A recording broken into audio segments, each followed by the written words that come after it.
Todd. Todd calling us from Arkansas. Hey, Todd. Hey, good morning, Dan. How are you today? I'm well, thank you. Good.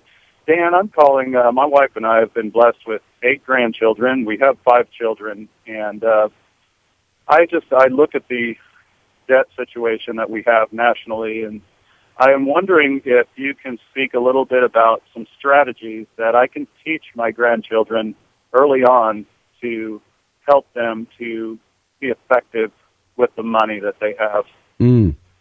I can, Todd, and that is great that you're concerned about that.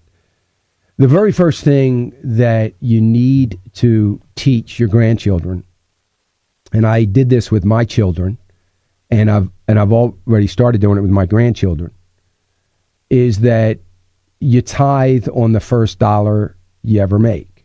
And so my children, on their first babysitting dollar they ever earned, tithe. So that's first and foremost. And you teach them the principles of giving and the act of worship that it is, because we believe that these blessings of whether it's an opportunity to earn the money or the money itself comes to us some way, shape, or form, we believe that is a gift from God.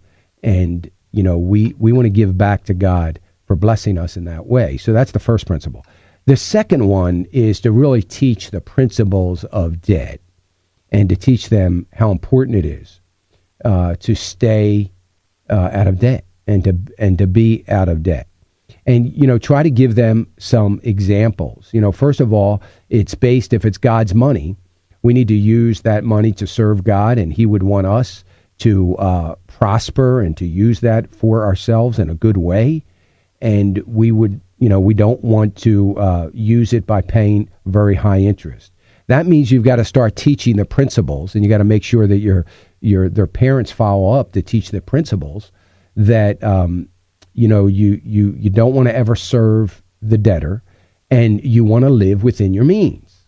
So then it goes to, obviously, that you don't live based on wants, you live based on needs.